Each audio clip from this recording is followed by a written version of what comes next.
Consider the gas in the reservoir of a supersonic wind tunnel. Now, inside of the wind tunnel, the air, pressure and temperature is going to be 20 atmospheres and 300 Kelvin, respectively.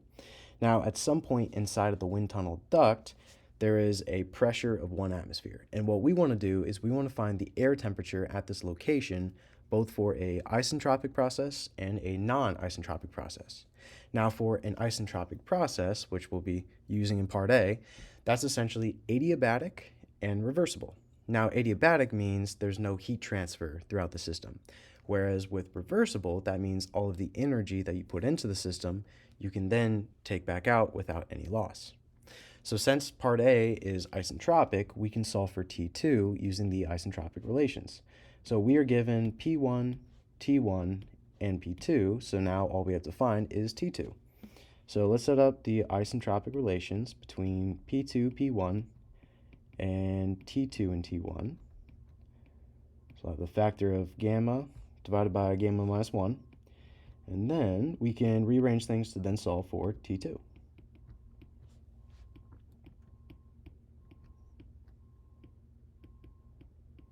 Okay, so once we have that, then we can start plugging in all of our values. So T1, that was 300 Kelvin.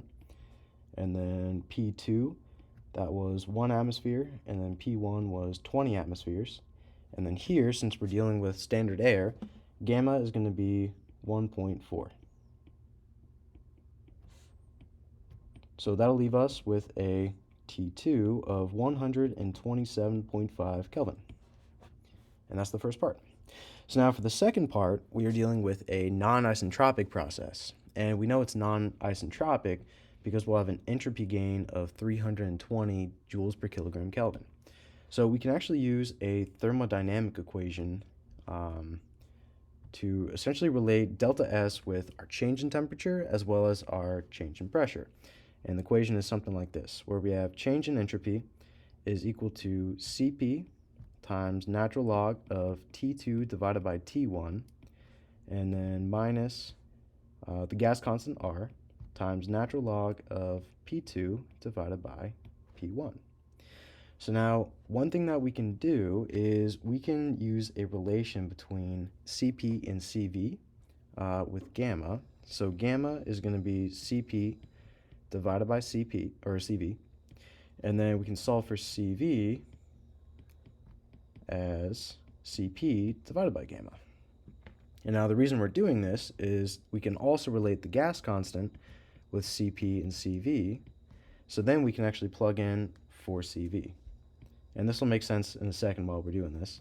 So we can plug in our value for Cv here, and then we can pull out Cp such that we have 1 minus 1 divided by gamma, or we'll have Cp gamma minus 1 divided by gamma.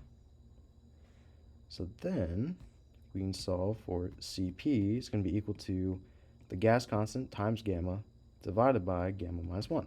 Because this way, because we already know the gas constant, we already know what gamma is because it's 1.4, and then we can essentially just solve for Cp. So the gas constant, that's going to be 287 joules per kilogram Kelvin, and then we'll have 1.4 for gamma, and then 1.4 minus 1. So then that'll give a Cp of 1004.5 joules per kilogram Kelvin. So now the last step here is pretty much to plug everything in and then solve for T2.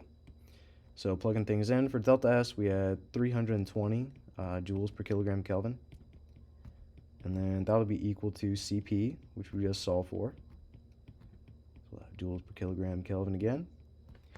And then we'll multiply by the natural log of T2, which we don't have quite yet, but we'll divide by T1, which we do have. So that'll be 300 Kelvin.